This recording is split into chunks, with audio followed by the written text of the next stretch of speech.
All right. Good morning, everybody.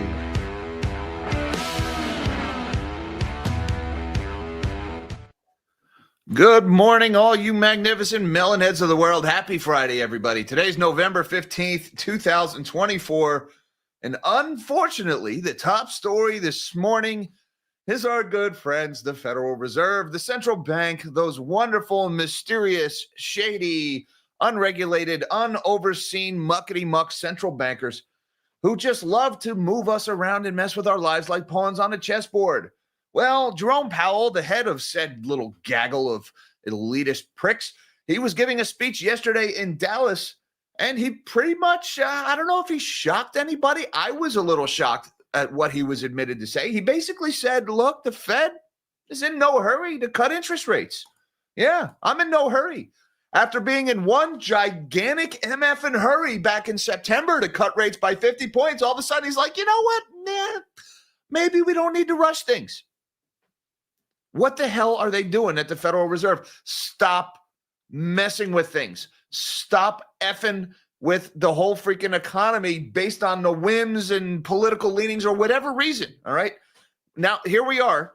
Now the Fed is saying the market is repricing expectations. Now the odds of no cut in December are now going up, or maybe they will still cut in December, maybe they won't. Look, we went from doing nothing to a 50 basis point cut, slam. Everybody was saying, wow, that sends a signal of alarm. That sends a message that the Fed might be worried that they waited too long. And then they immediately start dialing that back, and then they go 25, which is basically admitting that 50 was a mistake without admitting that 50 was a mistake. And by the way, we're cutting rates from these highs that we had to go to because the last mistake that the Fed made when they kept printing money so freaking long, even after it became obvious that inflation was coming roaring back, they told us it was transitory. It wasn't.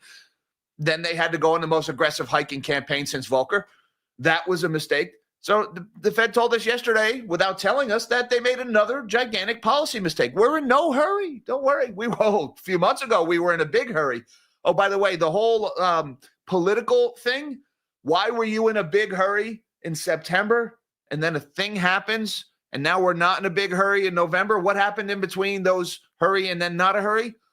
It doesn't really help the Fed's credibility or the perception that maybe the Fed is influenced by certain interests, all right? The fact that all of a sudden a thing happens, we all know what that thing was, and now the Fed is in not a big hurry. Oh, yeah, we're in no hurry to cut rates now. Well, why would we cut now? I mean, our girl didn't win. Jeez. What are we left with here? So how do you handicap this? How do you plan an economy? How do you plan a business? How do you plan anything when these guys are whipping you around back and forth like this? It's like parents fight in front of their kids. The kids don't know what to do. Oh, my God. So, yeah, what is some of the language he used? Jerome Powell said that the path to achieving our arbitrary 2% inflation target, that it might be sometimes bumpy. It might be a bumpy path. I think you have to have your pinky up in the air when you describe the path to 2% inflation as bumpy, all right? Yeah, we might run into some chop, is what Jerome Powell said. It's just some chop, honey. It's no big deal. It's just a little bit of chop. What movie? Let me know in the comments. Yeah, when the Fed chair says there might be some chop, we're all chopped out here. Chop off. Thanks very much. The exact language he used, he said the economy is not sending any signals that we need to be in a hurry to lower rates. All right. So if we had a free and functioning press and not just a gaggle of sycophants who are looking for anti-Trump talking points, if we actually had a free functioning press, maybe Kayla, maybe all these, excessively attractive millennial journalists that are somehow have access to the Fed press room, maybe you could ask Fed Chair, what signals was the economy sending back in September that made you want to cut 50? And then what happened to that signal since September? How about you fill in the blanks here? Instead of using this vague, wishy-washy language about the Fed is not sending any signals, tell us exactly what the signal was that told you 50 was needed. And give us a real answer, not your stupid talking point of, based on the totality of the incoming economic data, we remain responsive to those inputs and we are not on any preset path. How about you tell us exactly what you saw? Tell us exactly what changed. Why are you suddenly not in a hurry? Otherwise, we're just left to fill in the blanks with our own imaginations. And I have a pretty twisted imagination, Jerome. So maybe be a little more forthcoming with that information. Period. End of rant. I hate people who pronounce their punctuation. Also going on today, Donald Trump, or this story broke yesterday, the Trump government that is forming, or the incoming Trump government, one of the first things they plan to do is kill electric vehicle tax credits. That $7,500 in cash that you get towards an EV, that would be going away under the Donald, something that he campaigned on. More bad news for the electric vehicle space. We're told that this would be part of some kind of larger tax reform. And look, I have no problem with that. If you want to give people a tax cut, give a small tax cut to everybody. Don't just give one big tax cut to people who buy a product that you like because, I don't know, maybe their company donated to your campaign, or no, just lower taxes. All right. Taxes in general are just bad. And oh, by the way, since we have a central bank that just monetizes the debt willy-nilly, and it doesn't really matter if we run trillion-dollar deficits endlessly, why pay taxes at all? Why not just print all the money the government needs? I'm not advocating for that, but geez, guys, you kind of makes you wonder. Rivian and Tesla sold off hard on that news yesterday. Rivian in particular, big trouble yesterday. They were down like 14.5% on that news. We also got retail sales information this morning. Came out pretty good, up 2.8% year over year. That's higher than the 2% increase we got last month. So Americans continue to swipe the plastic, continue to run up that credit card debt, and it's helping the retail sales. Now, in the month-over-month data, it was kind of interesting. We had 0.4% month-over-month growth in retail sales. But if you take out autos, the ex-autos data point, retail sales were only up 0.1%. So most of the growth in retail sales last month was in autos. Now, there's two ways you could look at that. Maybe the auto industry has found a bottom here. Maybe we're seeing a spike in sales. I don't think that's what's happening. If you recall in the CPI data that we got earlier this week, that we had some interesting numbers in the auto prices, new and used vehicles, both. New car prices stopped falling, and used car prices actually rose by like 2.7, I think it was 2.7% month over month. In CPI. So I think car prices are starting to rise again here. We saw it in the CPI, and now we're seeing it in the retail sales data that just came out this morning. We've got Taiwan Semiconductor just got $6.6 billion in grants, courtesy of the CHIPS Act, as well as $5 billion in loans. So $11.6 billion in total funding for a foreign company to please come and build a factory here in the United States to make chips. The interesting thing in this article that I found, they're saying that the first of these three plants that Taiwan Semi is building is going to open next year. If they got the funding today and the plant is going to open next year, these are massive facilities. They take years to build. So this is not a plant that they're going to start building tomorrow, which means they've been building it already for several years. So we're giving Taiwan Semiconductor $11.6 billion of taxpayer money to build a plant that they were already going to build anyway. Okay, maybe not, Elon, maybe that's something you and your guys want to take care of at the Department of Government Efficiency, you and the Doziers over there. You guys want to take a look at why we're subsidizing factories that are being built anyway? Hey, just throw them out there. You guys do what you want with them. Alibaba earnings came out today. It was an earnings beat, but a revenue miss. We've got consumption is down in China, or at least according to Alibaba's earnings. Consumption is not looking so hot in China, but their cloud revenue is seeing triple-digit growth in AI and the unicorns and rainbows. Yeah, we've heard that story before.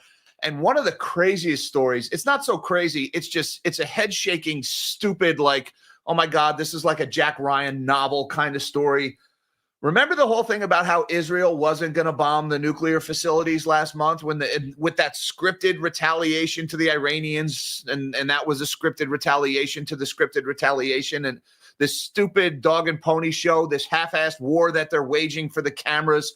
Like, either fight or don't. Like, just stop with this half-assed crap already. Preferably don't, but quit beating around the bush here. Well, it turns out Israel did bomb Iran's nuclear facilities last month. But they didn't. But they did. I swear that's going to make sense, but you got to stick around till the end of the show to hear this story. Again, it's going to have you shaking your head, guys. The world is just marching backwards into the abyss.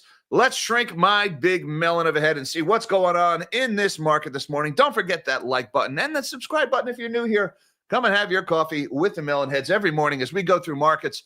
We've got the S&P 500 is down 32 points, about 0.5% in the red this morning. The Dow, meanwhile, is also down about 170 points, 0.39% in the red. And the NASDAQ is sharply lower here, down almost 200 points or 0.94% lower. So we got stocks are down across the board this morning. Meanwhile, the U.S. dollar is taking a breather here, down about 9 basis points at 106.58. The dollar has been on a tear recently, and that has put some pressure on gold and silver prices. Let's look over at the bond market. We've got higher yields once again this morning. Remember, guys, the Fed is cutting rates, but interest rates are higher once again. The 30-year Treasury, 4.607. That's up another 2.4 points this morning. The 10 years at 4.458. That's up 3.5 points. The 2 years at 4.343, up about 5 basis points. And the 1 month is sitting here at 4.597. Now, there was a spike in the 1 month, at least according to investing.com yesterday. This thing spiked up to as high. You can see it here shown. It went as high as 4.72 last night. I don't know if that was a misprint or if that really happened, but late last night, I got a text from Mish. We were looking at that. There was a big spike in 1 month Treasury rates, and then it came right back down by this morning. I don't know if that's related to what Powell said yesterday and shifting expectations for the next December policy meeting or if it was a misprint, but keep an eye on reverse repo. If there really was a big spike in 1 month T-bills yesterday, then you'd think some people would have taken the 4.7% in a 1 month Treasury instead of, say, parking it for 4.55% overnight at the reverse repo. Also, guys, I don't know if this is even news anymore. I don't think, like, they don't even cover this in the press anymore. Nothing about it in CNBC or in Bloomberg. We hit another trillion milestone. What's that, like the second one this week or the third one? I mean, who's really counting? These trillions, they come and they go. And they're like, oh, buy 35. It was nice knowing you. I think we were at 35 trillion for a couple of days there. The U.S. national debt has broken $36 trillion. Help yourself to another trillion on the way out, everybody. But that's all right. Modern monetary theory, deficits don't matter. We could endlessly run up debt to numbers people don't even have the mental capacity to comprehend, and there's never going to be any consequences. That is what we are led to believe by our bettors in the financial elite.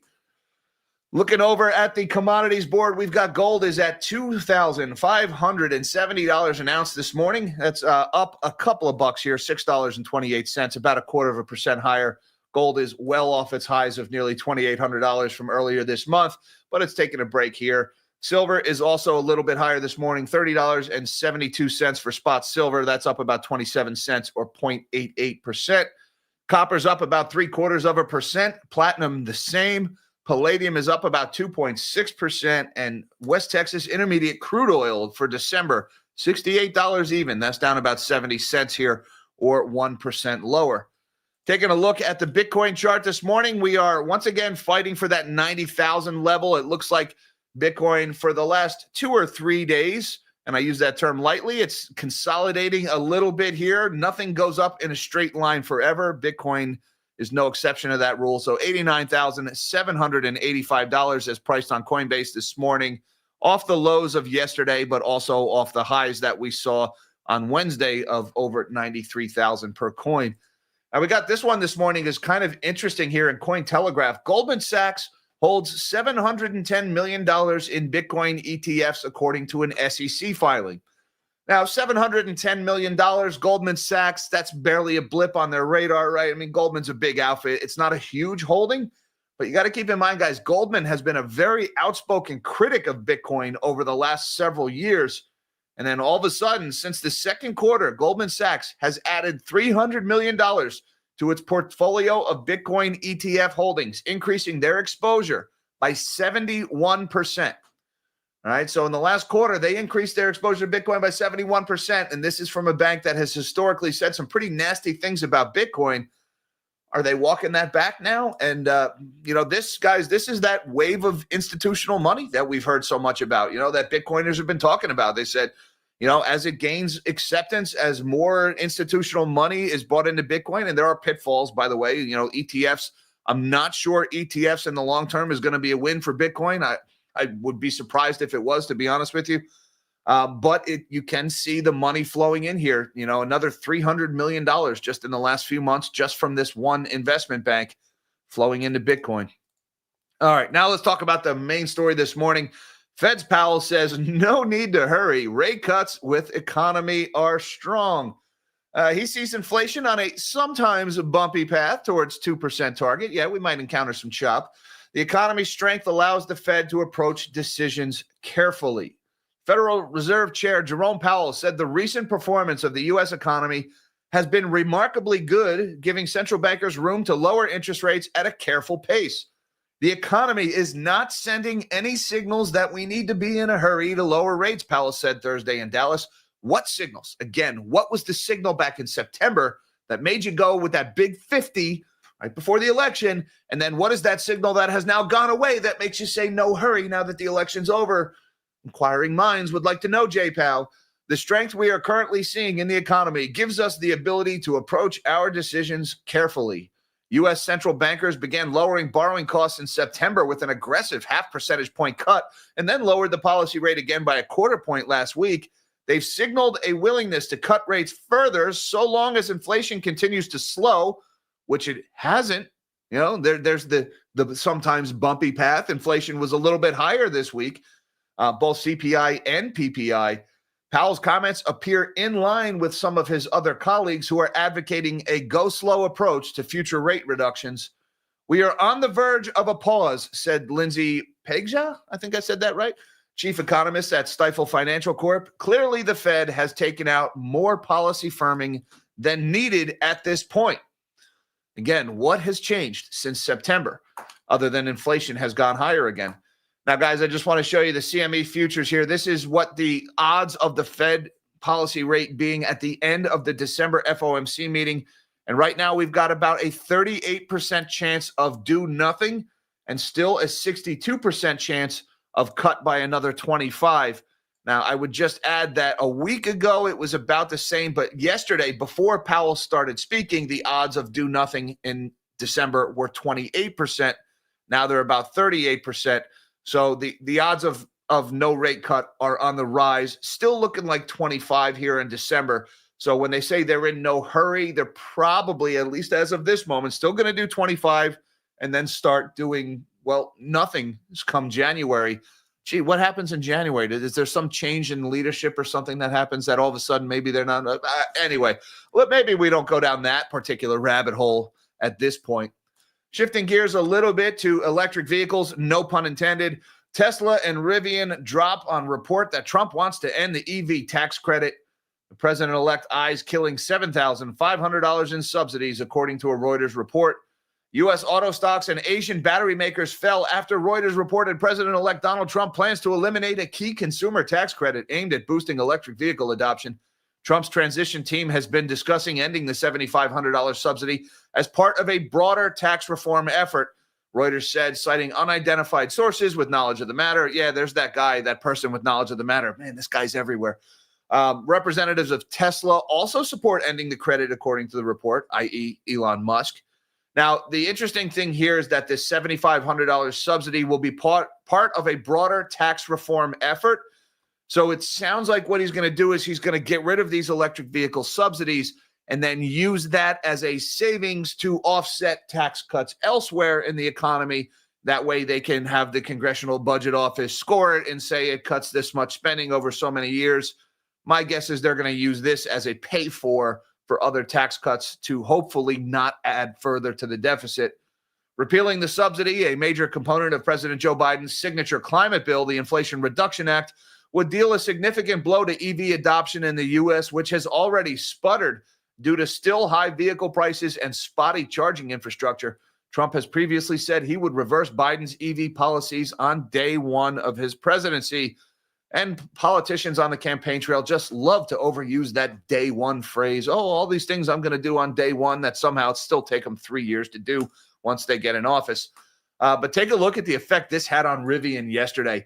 Rivian stock was down 14.3% on this news yesterday. And this is a stock that has just been absolutely bludgeoned over the last year or so. Rivian was not the only one that was down. Let's take a look at Tesla. That one was also down 5.75% yesterday on that news, although it got back about 0.5% of that this morning. So more bad news in the EV space.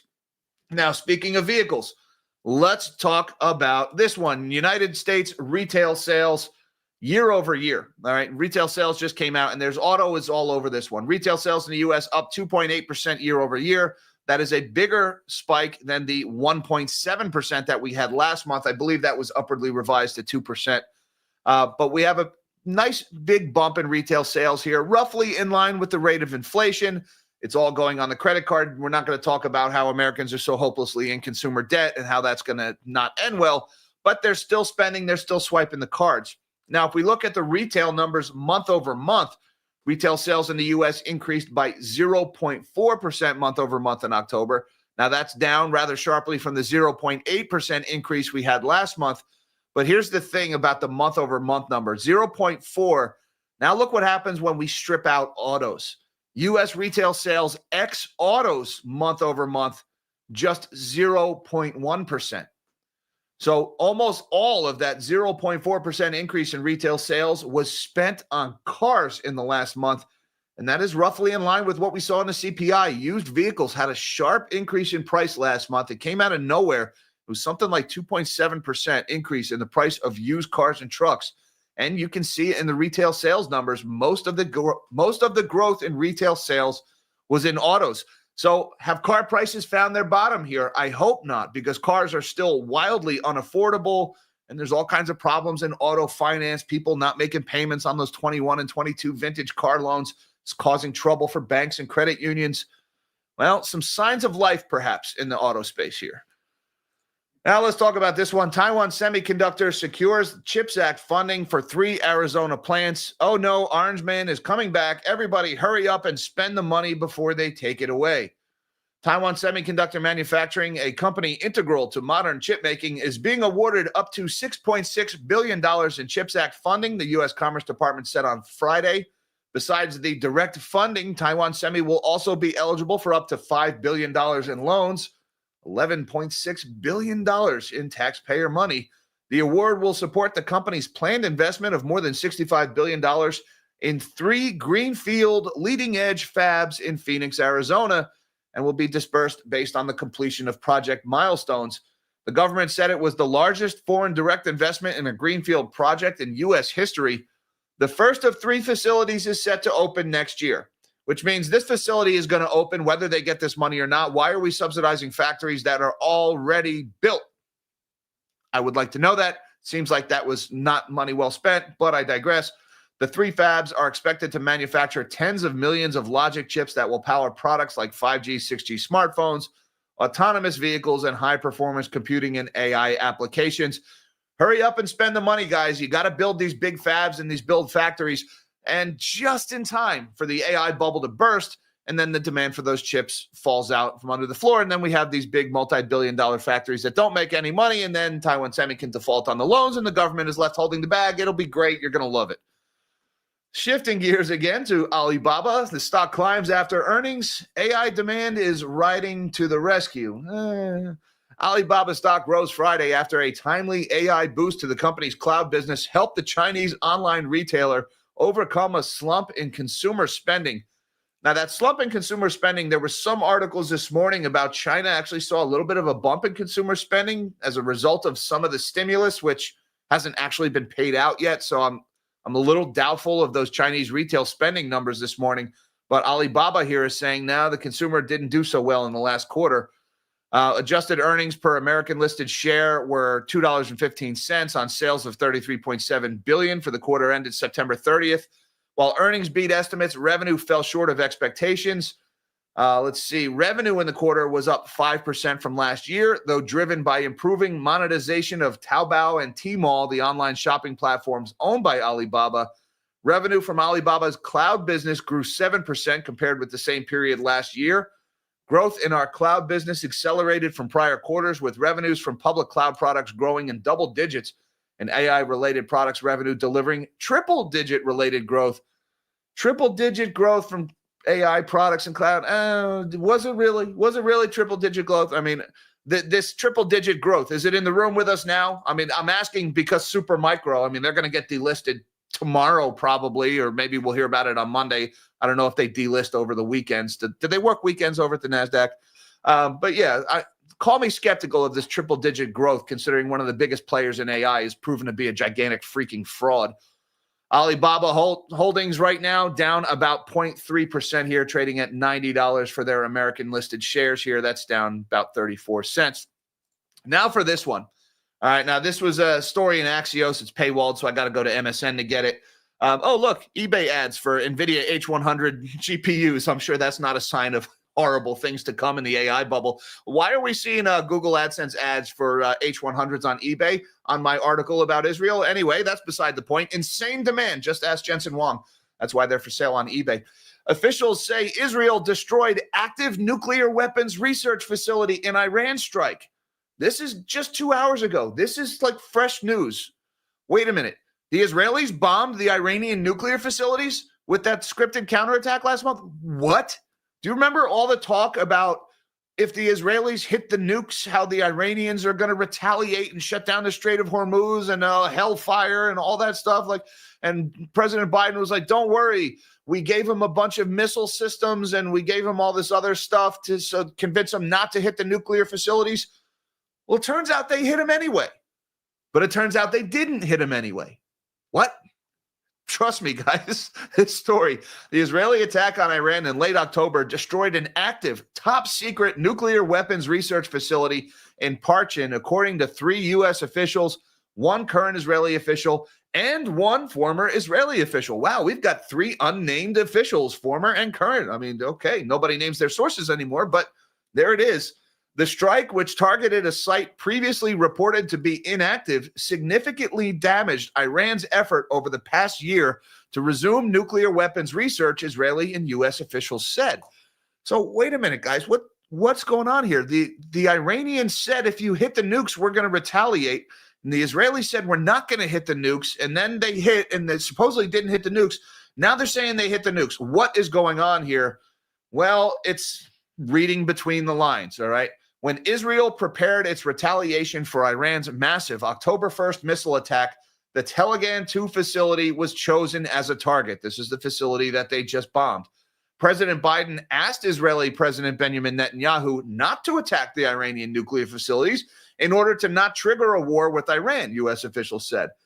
But Telegan 2 was not part of Iran's declared nuclear program, so the Iranians wouldn't be able to acknowledge the significance of the attack without admitting that they violated the Nuclear Non-Proliferation Treaty.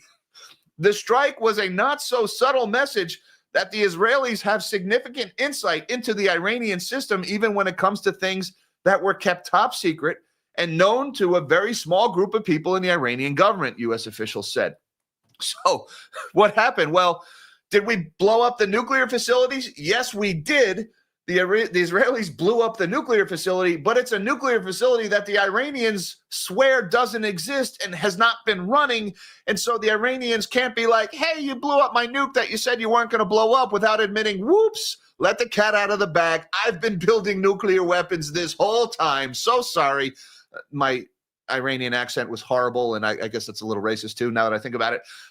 My God, is this stupid? This stupid scripted war. Don't worry, we said we're not going to blow up the nuclear facilities. We're only going to blow up the ones that everybody's denying actually exists. And so it's not really a war. It's not really a nuclear war if nobody admits it. So what are we, just changing the definition of a nuclear facility now? Oh my God, this story, guys, this war, it's so just, it is a tap dance. It is choreography. It's being performed. It's theatrical for the cameras, for news. Maybe we just stop covering it. Maybe nobody talk about it like it's not even happening. And maybe the bombs will stop flying. And the only time they'll actually fight is when they're willing to get into a real freaking fight instead of using proxies and terrorists that target freaking civilians. Maybe I should get off my soapbox now. Should I tone it down? I'm at like 11. I need to be at 6, right? Is that what's going on here? Anyway, oh my God, that story is ridiculous. Shout out to my moderator, Mish, who caught that one this morning. Nice find, Mish. And thank you very much to Chuck G. Says he's not pushing it because Trump is president again. He hates Trump. Maybe he's trying to crash the economy now so Trump can be blamed, referring to the Federal Reserve. Now, look, Charles, I'm not going to say whether or not that's what they're doing. My own personal leanings and opinions may take me one way, but the appearance, the optics here, all right, if the Fed really wants to be perceived as a nonpartisan, independent body, then they shouldn't be scrambling to really quick hurry up, juice the economy right before the election, and then say, nope, we're no longer in a hurry right after the election, all right? They're making it too easy for political pundits to draw these conclusions. So I'll reserve my own judgment for what the Fed is doing, but I will concede to you 100%. The optics of this sucks for the Fed. The optics really suck, especially in the press corps too. Like, what the hell? I mean, we all know the press is biased, but remember back in August how they're like, hey, how come you're waiting to cut? If you think you're going to cut in November, why not just cut right now? Please hurry up and cut because the election, make the economy seem better because Biden and Harris are getting clobbered in the economic polling. And then they actually do. They come up with the big cut, and then, oh, whoops, that was a mistake. Inflation's coming back. Stocks at all-time highs. Bitcoin at all-time highs. Housing prices are still going up, still unaffordable.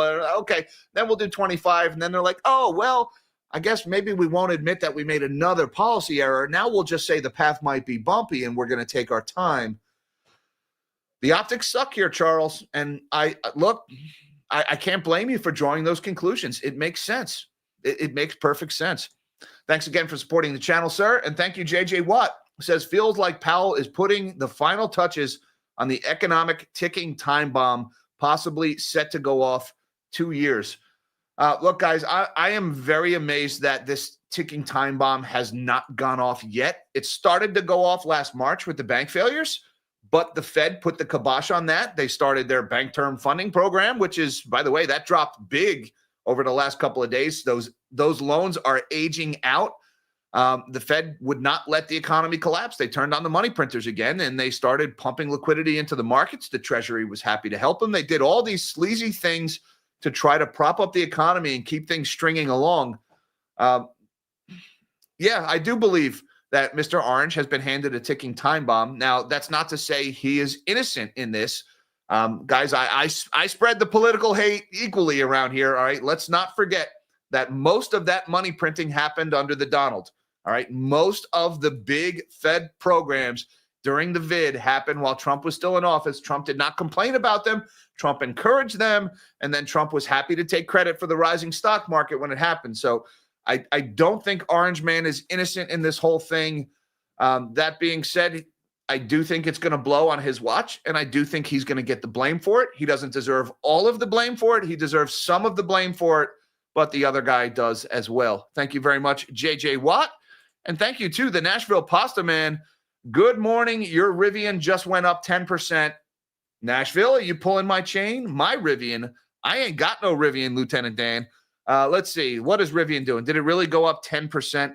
I mean, we looked at the Rivian quote. Nope. Rivian's down another 4 today. All right, Pasta. You had me going there for a minute. Sorry, my sarcasm detector is out of cal here.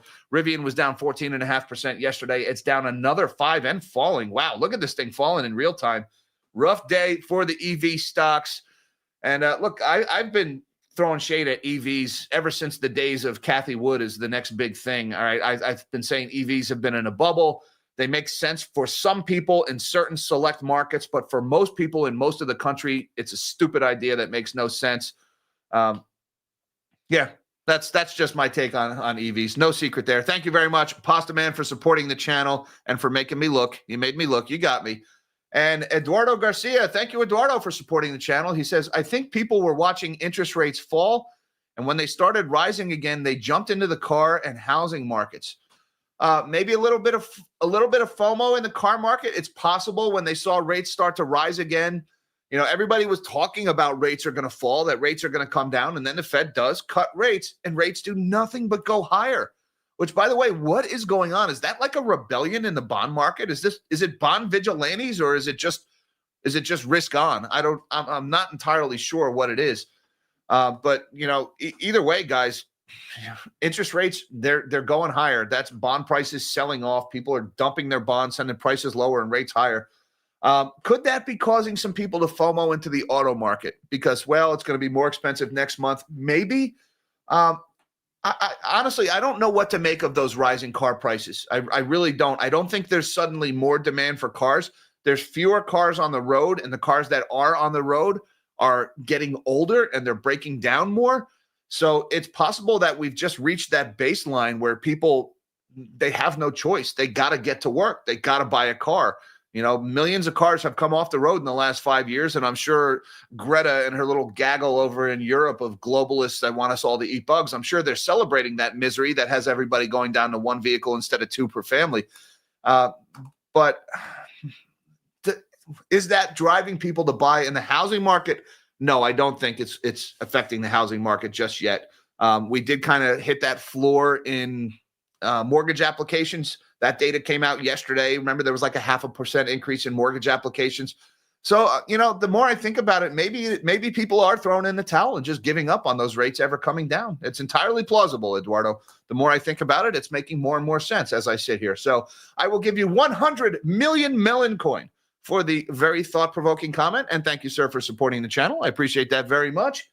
And thank you, everybody, for having your coffee with the Melonheads this morning. I appreciate that very much. Thank you to my Patreon supporters and magnanimous Melonheads on YouTube for everything you guys do for the channel. Had a good time talking to you guys yesterday. Links down below to all that good stuff, should you feel so inclined. We'll be back at 3:15 p.m. Eastern Time today for our weekly wrap-up. Hi, Mom. Hi, Dad. I love you guys. Till next time, live small and dream big.